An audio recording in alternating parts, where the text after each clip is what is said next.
Buenas noches a todos ustedes. Esta noche empezaremos una serie que va a ponerle los pelos de punta, porque el libro de Apocalipsis es la historia final del conflicto entre las fuerzas del bien y las fuerzas del mal. También contiene la historia del conflicto de la iglesia cristiana desde que nació hasta los últimos tiempos. Y realmente es un libro increíble. Y por supuesto, el autor de este libro no es nadie más que Jesucristo mismo. Estamos viviendo en tiempos increíbles. Estamos viviendo en un tiempo cuando a Jesús se lo va a hacer cada vez menos y menos. Y creo que estamos viviendo en los tiempos más críticos de la historia de este mundo. Y esto va a ser emocionante en cierto sentido. Ahora podemos estudiar este libro de una manera ligera o podemos hacerlo de una manera más directa. Y creo que estamos viviendo en tiempos donde no hay tiempo para tener una enseñanza a la ligera. Así que lo que quiero hacer en las próximas 2 semanas será explicarles lo que el libro de Apocalipsis quiere decir, y quizás algunas cosas serán un poco inquietantes, pero quiero que recuerden que si han leído hasta los últimos versos del libro, saben que Jesús es el que gana, el que vence. Así que no hay nada de qué preocuparse. Quizás produzca miedo en los corazones de algunos cuando vean lo que está pasando en este mundo y cómo esas cosas han sido planeadas por siglos. Pero Dios predijo todo en los detalles más pequeños hace mucho tiempo atrás. Sin duda, esto muestra que Él está en control. Él está en control. Han tratado hasta de remover esos asuntos de la palabra de Dios y ha habido una grande batalla sobre la palabra de Dios a lo largo de los siglos, culminando en la batalla más impresionante en nuestros tiempos, y una batalla que realmente nadie sabe, y estaremos viendo este asunto también. Hay algunas conferencias que estaremos viendo acerca de este tema, este mismo tema, cómo han distorsionado y cambiado asuntos para que usted no reconozca el riesgo en el que realmente estamos. Así que el libro de Apocalipsis es una historia acerca de la hermosura, una historia acerca de la verdad, una historia acerca de la restauración, una historia acerca de la victoria de Dios contra sus enemigos, todos sus enemigos. Es una historia sobre el establecimiento del reino de Dios que existirá por siempre y por siempre y para siempre, sin llanto, dolor o muerte. Realmente es una historia asombrosa y no hay nada, absolutamente nada que temer si tenemos a Dios a nuestro lado. En mi vida personal, antes yo era un científico, ateo, y trabajaba entre las grandes universidades totalmente ateas de este mundo. Mi esposa viene de un origen espiritualista, su familia estaba involucrada en el movimiento de la nueva era. Así que esoterismo por un lado y ateísmo por el otro. Mis padres eran muy religiosos y yo odiaba la religión. No quería nada que ver con ella. Pero hoy voy por todo el mundo, por todo el globo, y predico el mensaje de Jesucristo. Y hablo de la creación, y yo creo en cada palabra que está escrita en la palabra de Dios.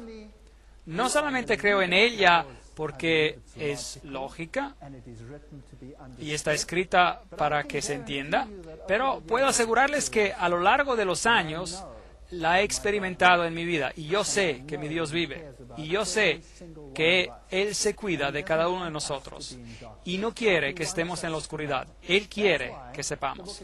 Es por eso que el libro se llama el Apocalipsis. Es decir, en griego, el Apocalipsis es la revelación de Jesucristo.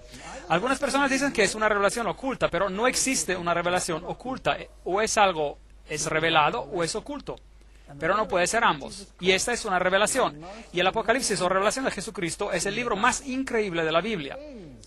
Termina la historia bíblica.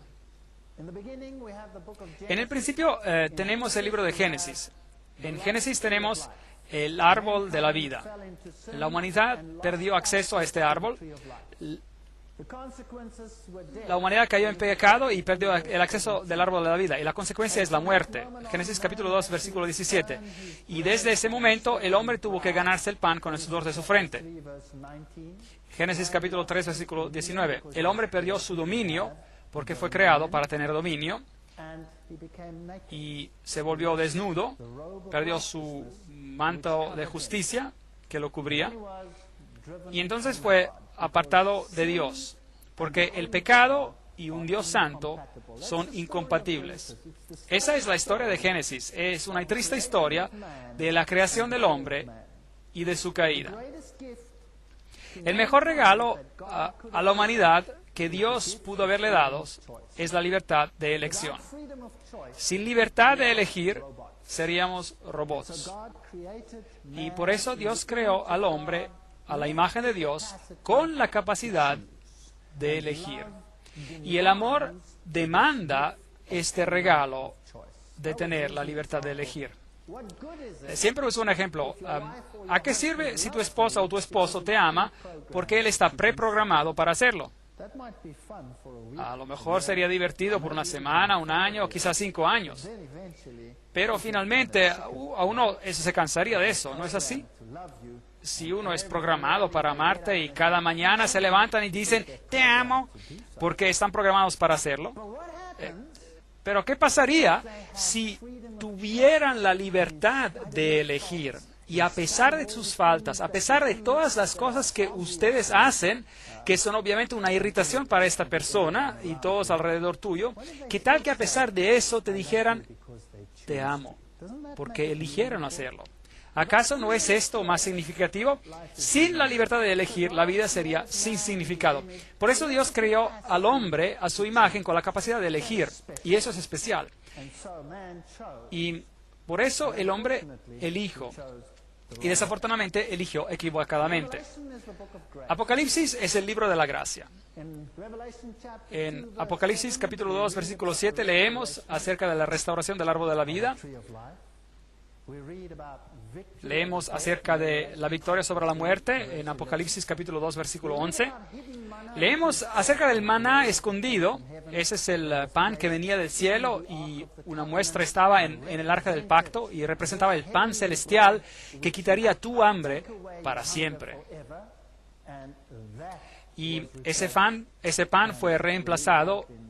Y leemos acerca de esto en Apocalipsis capítulo 2, versículo 17. El dominio será restaurado, Apocalipsis 2, versículo 26.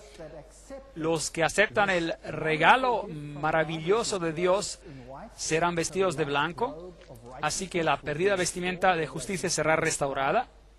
Apocalipsis 3, versículo 5, y ya no habrá más separación con Dios. Apocalipsis 3, versículo 12. Así que el libro de Apocalipsis es un libro de restauración. pero también tiene información que es espantosa, por decirlo de manera directa, es espantosa, puede dar miedo. La estructura del libro. Hay 7 iglesias, 7 cartas, 7 estrellas, 7 candelabros, 7 espíritus, 7 lámparas, 7 sellos, 7 trompetas, 7 cuernos, 7 ojos, 7 truenos, 7 cabezas, 7 coronas, 7 ángeles, 7 copas y 7 montañas. Así que el número 7 es obviamente importante. El número 7 es el número divino, es el número de la perfección. Representa el mensaje en su totalidad. Pero hay una falsificación también, y estaremos tratando con este asunto por mientras que avancemos. Y obviamente si miramos a todos estos componentes, hay un significado simbólico en todos estos también. Así que el libro de Apocalipsis usa un lenguaje simbólico. ¿Y de dónde viene el lenguaje simbólico? Viene del Antiguo Testamento. Así que sin el Antiguo Testamento no podríamos entender el libro de Apocalipsis.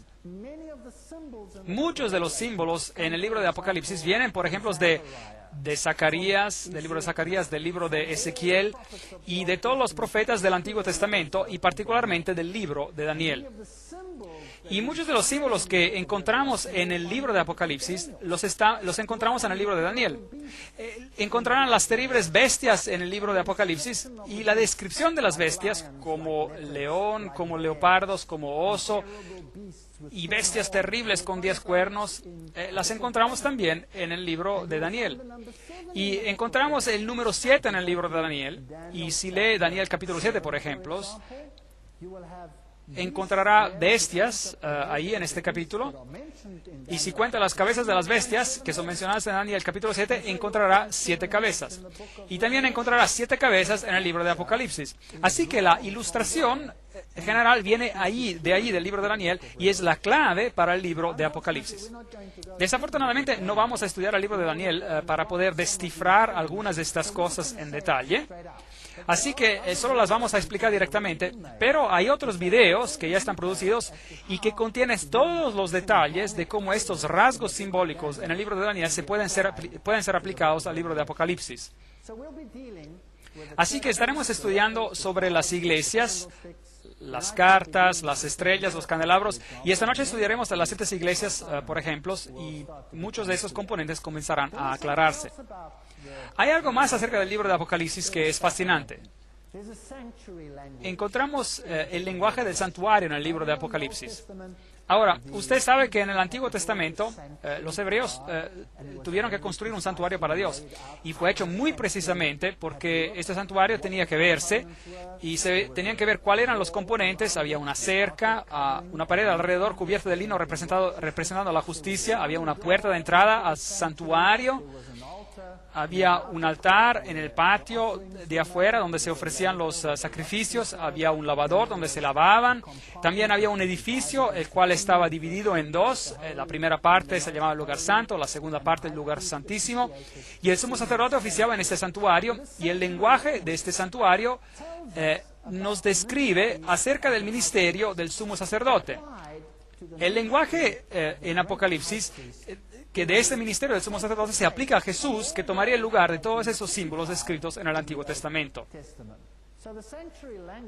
Así que el lenguaje del santuario es muy importante, porque nos dice dónde y en qué etapa del ministerio esta historia se está desenvolviendo. Por ejemplo, cuando ustedes van a Apocalipsis capítulo 1-3, esta es la historia de las 7 iglesias. Jesús viene representado como la luz del mundo. Solo había una entrada al santuario y se llamaba la puerta, digamos. Y Jesús dice, yo soy la puerta. Aquel que entra por ella tendrá vida eterna. Aquel que entra por mí tendrá vida eterna. De acuerdo con la Biblia, hay una sola puerta por donde podemos ser salvos. Y esa es por medio de Jesucristo. Eso es lo que la Biblia dice. Hoy en día esas enseñanzas no son populares, y mientras avancemos en el tiempo va a ser cada vez menos y menos popular esta enseñanza. Y vamos a mirar algunas de esas enseñanzas. Por ejemplo, la puerta. La entrada de la puerta es muy, muy importante en el tiempo del Antiguo Testamento. Era el lugar donde el juicio tomaba lugar, los ancianos se sentaban a la puerta. La puerta era la entrada detrás de las murallas donde se podía entrar para encontrar seguridad. La puerta... Así que la puerta encierra mucho significado simbólico. Y Jesucristo dice, yo soy la puerta. Yo soy la entrada. Ahora, la palabra antigua que se utilizaba para puerta era Bab, y hay una historia en la Biblia acerca de Babel, Bab-el, puerta a Dios.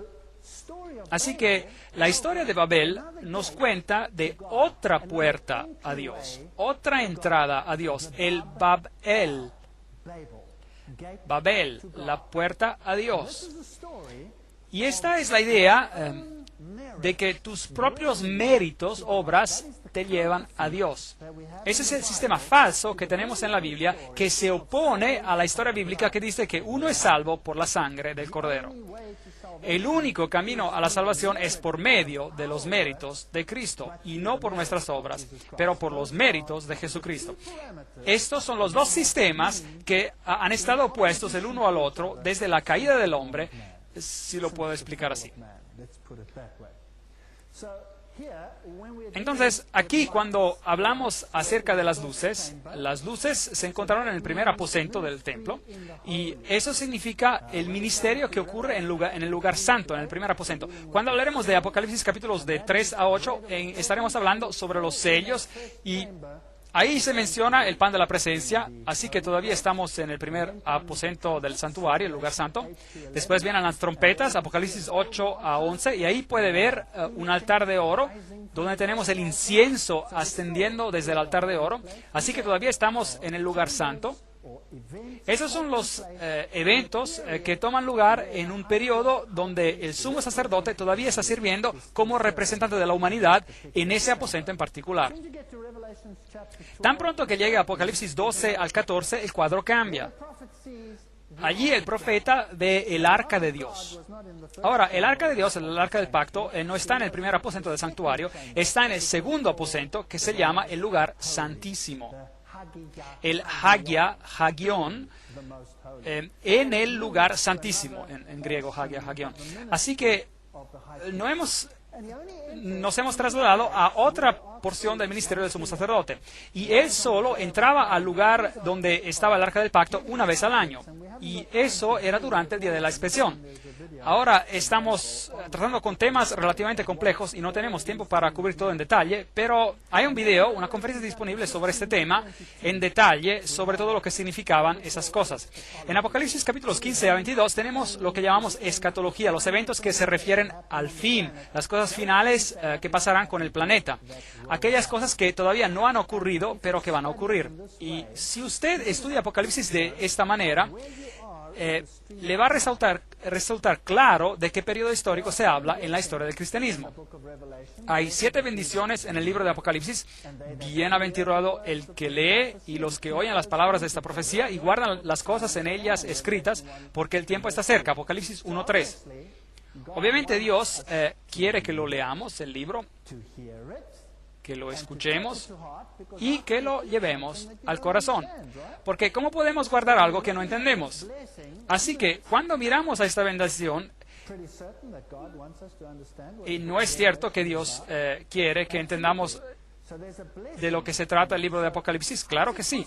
Así que hay una bendición en el libro. Entonces, ¿cómo es posible que algunos dicen que este libro está sellado para que nos entienda?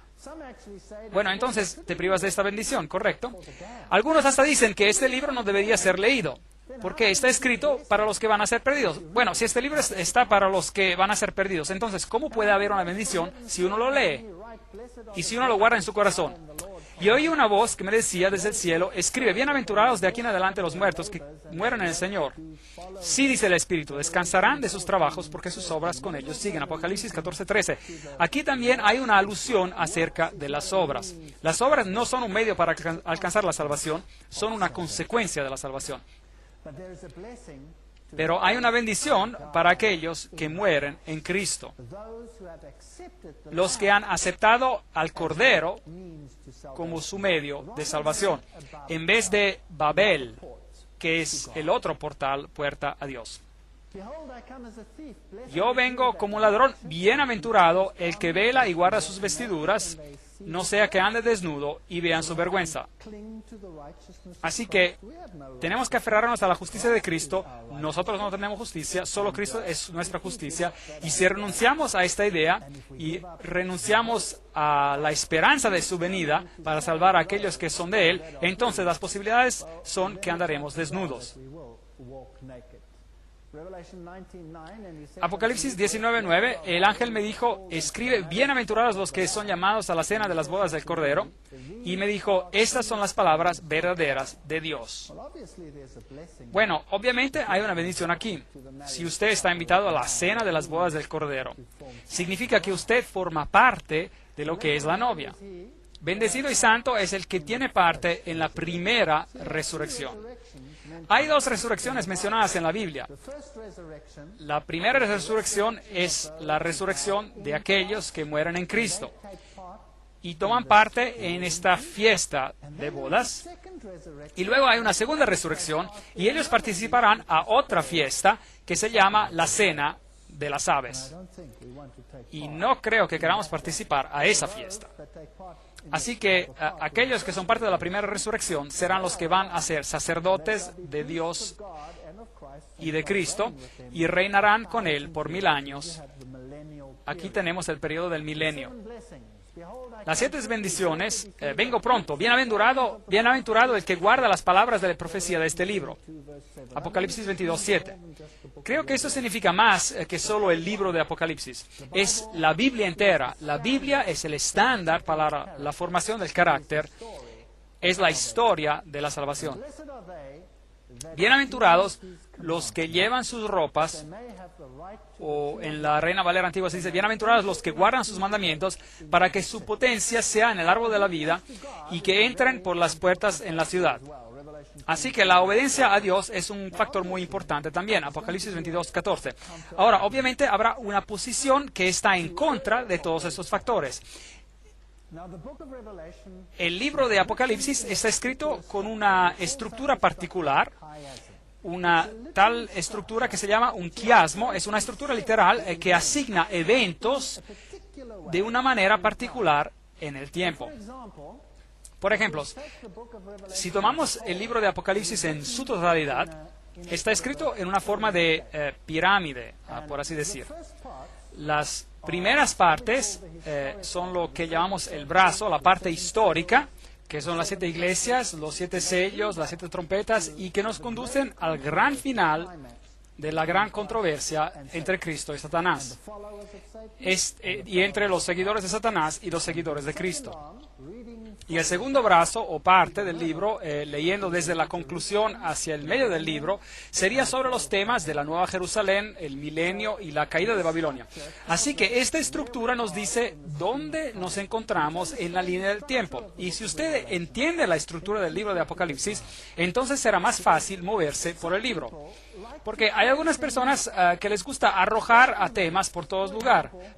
Por ejemplo, hay muchos que toman las trompetas y las arrojan al futuro, en otras partes, en la parte escatológica, y así que toman las trompetas y las aplican a los eventos que todavía tienen que pasar en el futuro, cuando Dios restaure todas las cosas. Pero, por supuesto, se destruye la estructura del libro, el quiasmo, y también pueden ver donde cada uno de esos temas encajan mirando al lenguaje del santuario utilizado en el texto. Por ejemplo, cuando está mirando a las iglesias, a los sellos, a las trompetas, el lenguaje que se utiliza todavía habla de lo que hay en el primer aposento del templo. Ahora, trataremos con este asunto mientras avancemos, así que no importa si no entienden todo por ahora. Así que la estructura del libro nos indica en dónde nos encontramos en la línea del tiempo, para que no nos adelantemos, digamos. Tenemos que seguir la las reglas, y esta es una manera maravillosa de descubrir el libro de Apocalipsis. Pero hay un problema, porque una vez que ha leído la primera mitad del libro y haya llegado al medio del libro, que es básicamente Apocalipsis capítulos 10, 11, 12, 13 y 14 hasta el 17, estos son prácticamente la parte final de los eventos de la batalla entre el bien y el mal. Y una vez que empieza a leer después de estos capítulos, estará leyendo los eventos en reverso, porque el quiasmo, la estructura de quiasmo está estructurada así, y se vuelve el libro muy confuso. Es que uno tiene la secuencia equivocada y ya no tiene sentido, y el libro de Apocalipsis se vuelve tan complejo que uno no logra poner los acontecimientos en una orden particular. Mientras que si usted sabe que la estructura es un quiasmo, entonces podrá leer las palabras así como sigue. Pero los eventos los pone en reverso, y entonces todas las cosas encajarán en su lugar y tendrán un sentido maravilloso. Y el estilo literario tiene una razón: evita que disloquemos, por así decir, el texto y saltemos a todo lugar. Ahora, veamos cómo algunos cómo lo interpretan, para que vea que no es solo una conjetura que alguien está haciendo. Por ejemplo, si toma las 7 iglesias, verá en el capítulo 2, versículo 1, que dice: el que tiene las 7 estrellas en su diestra, el que camina en medio de los 7 candelabros de oro. El candelabro de oro, y cuando lea al final del libro de Apocalipsis, él encontrará en la Nueva Jerusalén, en el capítulo 21, versículo 23, el Cordero es su lumbrera. Así que tenemos una luz y tenemos al Cordero siendo una lumbrera. Capítulo 2, versículo 7, al vencedor daré de comer del árbol de la vida. Capítulo 22, versículo 2, aquí se menciona el árbol de la vida. Así que ahí tenemos un enlace de la estructura del quiasmo. Hay una puerta abierta en Apocalipsis 3, versículo 8, y en Apocalipsis 21, versículo 25, hacia el final tenemos puertas que nunca se cierran. Cristo en el trono con su Padre, Apocalipsis 3, 21, y también en 21, 1 y 3, el trono de Dios y del Cordero. La Nueva Jerusalén es mencionada en el capítulo 3, versículo 12, y la Nueva Jerusalén, la cual desciende del cielo, se menciona en el capítulo 21, versículo 10. En el capítulo 3, 11, yo vengo pronto, dice Jesús. Y en el capítulo 22, versículo 7, vengo pronto, dice. ¿Ve cómo podemos identificar el quiasmo, como la estructura mantiene el texto unido? Ahora, así que ya sabe, es así como trabajamos y es así como vamos a ir avanzando. Ahora, lo interesante también es que cualquier cosa que encaje en la primera parte del quiasmo debe ser antes de que termine el tiempo de la gracia, porque el sumo sacerdote está ministrando aún, y eso significa que la salvación está aún abierta a todos. Cuando venga a la escatología, el tiempo de la gracia se habrá acabado, porque las puertas nunca se cerrarán, sino que estarán constantemente abiertas. El trono de Dios se ha convertido en el trono de Dios y del Cordero, y eso significa que Cristo reina en su reino. Así se va a poder dar cuenta de dónde estará en la línea del tiempo, mirando este lenguaje. Así que no puede cometer errores por poner temas en el lugar equivocado, y así es como se nos ayuda a quedarnos dentro de la estructura. Cuando llega a los 7 sellos y comienza la historia ahí, nuevamente los 7 sellos son acerca de Cristo y su pueblo afligido. Y tenemos las personas que resucitaron y se sientan en el trono. Aquí están afligidas, en esta parte del libro, y aquí en la segunda parte del libro están sentadas en el trono. Así que obviamente los 7 sellos encajan en ¿qué porción de la historia? El tiempo de gracias tiene que estar abierto. No puede ser cerrado porque todavía están siendo afligidos. Ellos están aquí en la tierra, mientras que en la segunda parte están ya en el trono. Su sufrimiento ha terminado y están siendo restaurados. Así tenemos el cielo abierto y en el capítulo 19, 11, el cielo abierto. Capítulo 6, el que cabalga en un caballo blanco. Capítulo 19, el que cabalga en un caballo blanco. Capítulo 6, versículo 9, las almas de los que murieron por causa de Dios piden justicia. Y en el capítulo 20, las almas de los mártires son resucitados y entronados como jueces. En el capítulo 6 y 7 se habla de las vestiduras blancas, y en el capítulo 19 se les da las vestiduras blancas. En el capítulo 6, 15 y 16 escuchamos de reyes, generales, etcétera, que piden ser matados, y aquí en el capítulo 19 son matados. Otra vez podemos ver cómo la estructura se junta. Entonces, el libro de Apocalipsis contrasta a Cristo y a su pueblo con Satanás y sus seguidores. Tenemos una Trinidad de Dios Tenemos al Padre, tenemos al Hijo y tenemos al Espíritu Santo. Y si usted llega a los seguidores de Satanás, entonces tendrá una falsa trinidad. Tenemos al dragón, la bestia y al falso profeta. Ahora, el dragón representa a Dios el Padre. La bestia, como verá en el libro de Apocalipsis, es el que toma el lugar, la que toma el lugar de Jesucristo. Es la que levanta un reino, pero no es un reino terrenal, pero Él es el que, delante de Él, cada uno se inclina, cada rodilla se va a inclinar delante de esta bestia. La bestia es la que tiene la muerte falsa y la resurrección falsa. Él es el falso Cristo, el anticristos, el que está en el lugar de Cristo, el anticristo. Porque ustedes sabrán que en el 75% de los casos, la palabra anticristo significa en lugar de Cristo. Y tenemos que saber con lo que estamos tratando. El falso profeta es obviamente el que toma el rol del falso Espíritu Santo. Y estos son los tres poderes que van a engañar el mundo entero a seguir un conjunto de reglas equivocadas, a seguir al Salvador equivocado. Esta es una historia peligrosa y está tan perfectamente hecha y está tan engañadora que si no la estudiamos en detalle, no nos vamos a dar cuenta. ¿Usted piensa que el mundo hoy en día está por la mayoría engañado? ¿Sí o no? Absolutamente sí. De eso habla el libro de Apocalipsis. ¿Qué es lo que Jesús dijo a sus discípulos cuando se le acercaron a preguntar, ¿cuál es la señal de tu venida y de los últimos días? ¿Qué fue lo primero que Jesús dijo? Él dijo, cuidado que no seáis engañados. El engaño es cómo funciona este asunto. En las conferencias que vienen a continuación, estaremos tratando acerca del engaño como probablemente nunca antes lo han escuchado. Estaremos hablando de cosas que les pondrán los pelos de punta. Así que no se pierdan las conferencias que van a seguir. Vamos a hablar de cosas que son hechas en secreto. ¿Quién hace cosas en secreto? Claro, Jesús dice, yo no he hecho nada en secreto. Pero hay muchas cosas que se hacen en secreto. Y este mundo, y no se engañen, es gobernado por sociedades secretas. Así que tendremos que ver a las sociedades secretas porque el libro de Apocalipsis es acerca de lo que pasa en secreto. Todo el poder al Hijo y todo el poder a la bestia. ¿Acá ven el contraste? Hebreos 1.8, Apocalipsis 6.2, todo el poder del Hijo. Y el sistema falsificado dice, todo el poder a la bestia. Las llaves de la muerte y del infierno, las llaves del abismo, Apocalipsis 9.1 y 1.18. Aquí tenemos el contraste entre Cristo y sus seguidores y contra Satanás y sus seguidores. Y tendremos que ser muy meticulosos para separarlos. ¿Quién es semejante a Dios? Isaías 40:18. ¿Quién es como la bestia? Apocalipsis 13:4. Así que el poder de la bestia es amenazante. Tenemos que vigilarlo.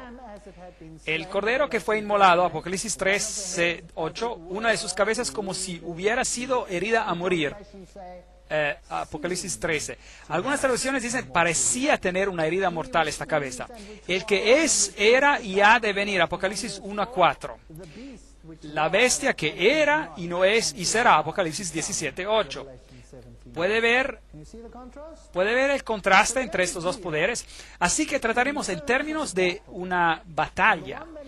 Y el que va a ser el componente visible de la batalla será la bestia. Pero en realidad está escondida. Su nombre es secreto. Y por eso tenemos que ver detrás de las escenas para encontrarla, porque aquello que ve no es lo que es en realidad. Aquello que ve es lo que se supone que uno tiene que ver, pero lo que uno no ve, eso es lo que uno no tiene que ver. Y supuestamente no tiene que saber de eso. Y es muy importante que encontremos que acertemos lo que pasa detrás de las escenas.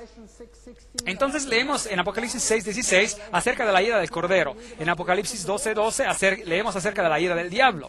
En Apocalipsis 7:2 y 3 acerca del sello de Dios que está enfrente de aquellos que lo siguen. Pero en Apocalipsis 13, el marco de la bestia, la marca de la bestia está en la frente o en la mano. ¿Es correcto?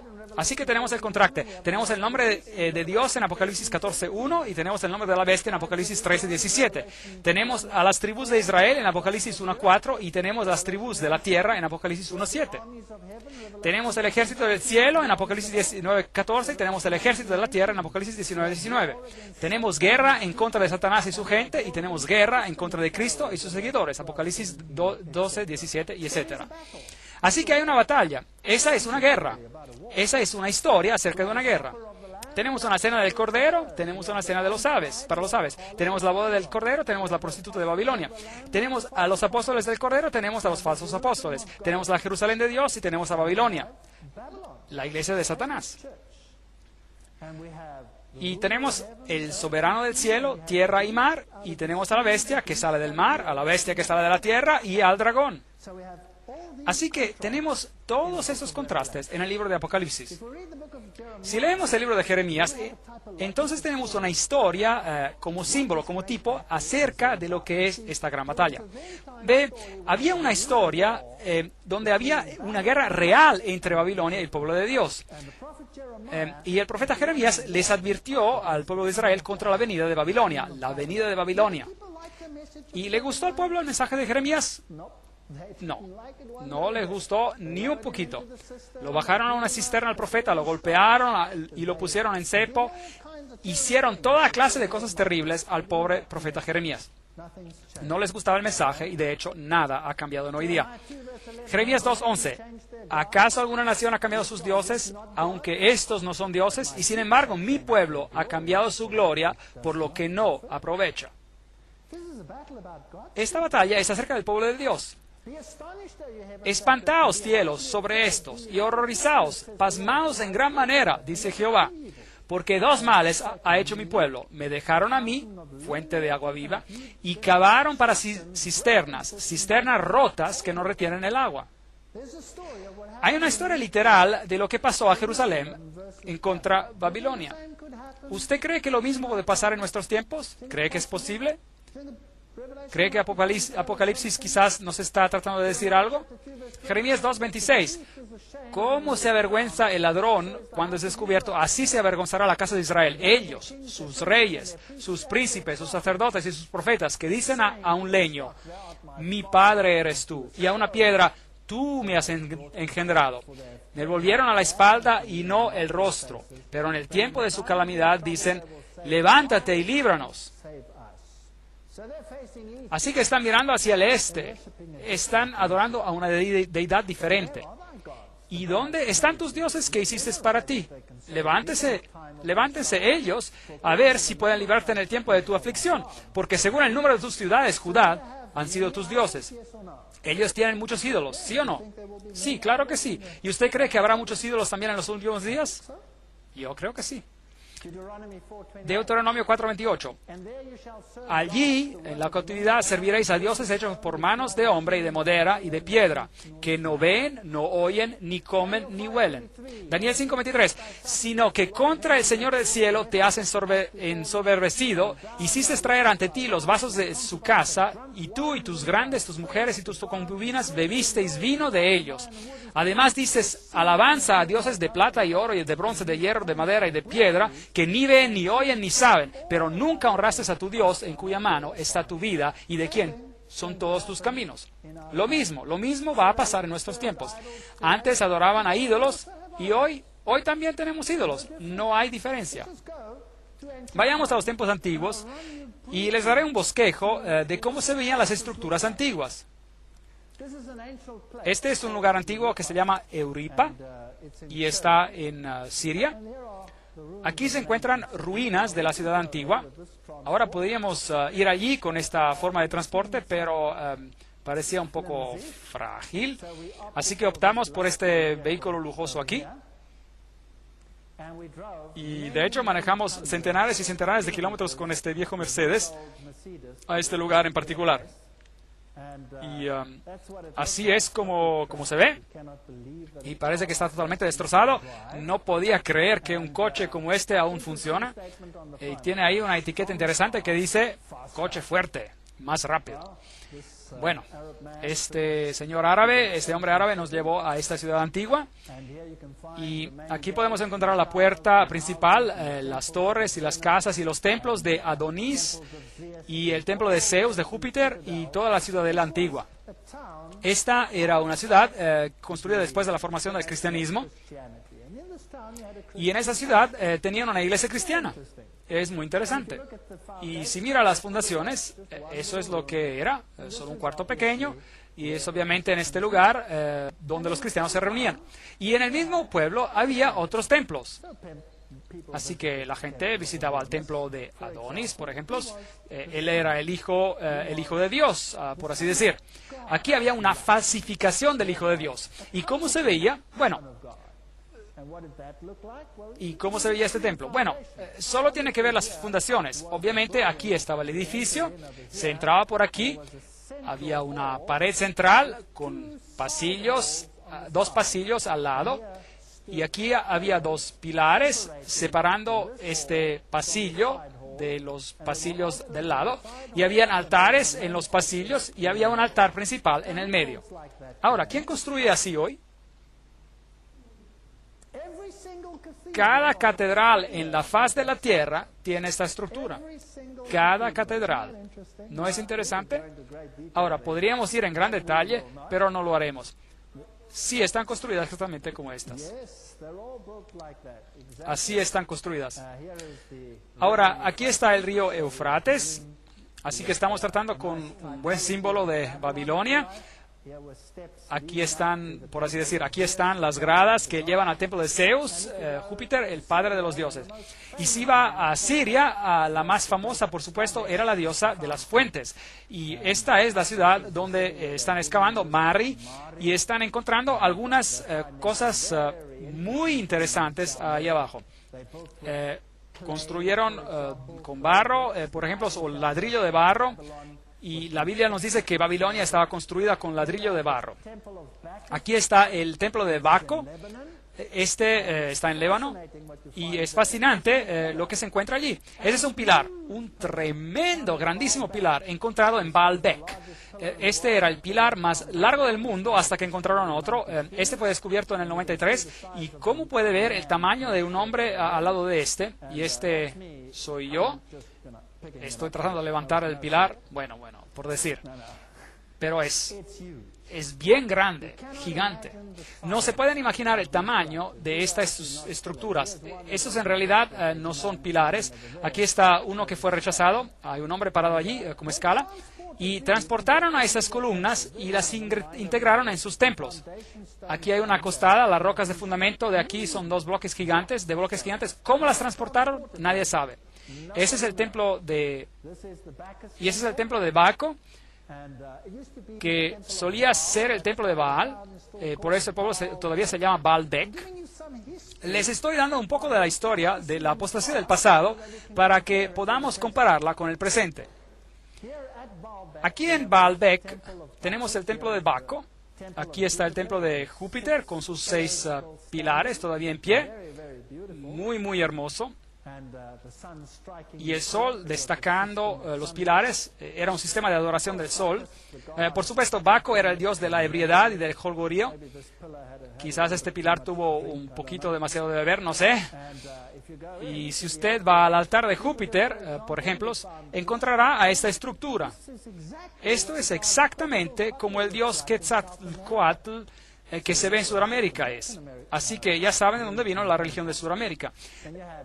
Luego tenemos a Venus con leones con alas a los lados. La Biblia habla del león con alas de águila como el símbolo de Babilonia. Y tenemos esta estructura por aquí, el círculo con una cruz este era un símbolo de Baal. Se encuentra en muchas iglesias hoy en día. Y si usted va al templo de Júpiter, más allá encontrará algunas estructuras interesantes. Leones nuevamente, ciertos relieves en los pilares. Tenemos estas cruces gamadas en todo lugar. Eran símbolos de la adoración del sol. Allí están un poco agrandadas, ahí las ven. Encontrará esta misma cruz gamada bajo el pie de Buda. El budismo usa exactamente el mismo símbolo que era usado en el templo de Baal. Lo encontrará en relieves romanos en los tiempos antiguos. Allí lo encontrará hasta en los tiempos de los hititas. La cruz gamada. Encontrará el símbolo del círculo con un punto en él, usado también en la antigüedad. Encontrará altares y pilares de sacrificio. 3 arcos con 3 deidades en él. Normalmente esos dioses eran el Padre, la Madre y el Hijo en él. Aquí tenemos otro símbolo interesante que es usado hoy en día. Búhos y halcones son muy populares. Y estructuras interesantes como esta, por ejemplo. Bueno, ¿qué me dirían? ¿Qué es esa estructura? Parece a la estrella de David, ¿no es así? Ahora, la estrella de David no tiene nada que ver con David. Ni tú ni yo la encontraremos a la estrella de David en la Biblia. Esta era una estrella usada durante los tiempos de los hititas. Este era un símbolo de Baal. Encontrará que Islam la utiliza. Ahí está el nombre de Alá en el hexagrama. Y aquí la encontrará en el hinduismo. Lo utiliza. Y era utilizada en la adoración de Baal. La media luna con la estrella, o la luna Oz, como es usada en el Islam, ahí la encontrará como se usaba entre los hititas. Este símbolo por aquí, bueno, este lo encontrará usado en la NATO hoy en día. Ángeles, cerdos, una mujer con una minifalda y con una copa de oro en su mano. Estos símbolos nos dicen que los símbolos en el templo de Baal eran idénticos al simbolismo mencionado en el Apocalipsis y en el mundo hoy en día, de hecho. Y vamos a comparar en el tiempo que compartamos juntos lo que pasó entonces y lo que está pasando hoy. Una gran apostasía existía hacia Dios en el pasado y una gran apostasía existe hoy en día. Se está destronando a Cristo hoy, así como Él ha sido destronado en el pasado. Es tiempo de ponerlo a Jesús otra vez en el centro y de darle el lugar correcto.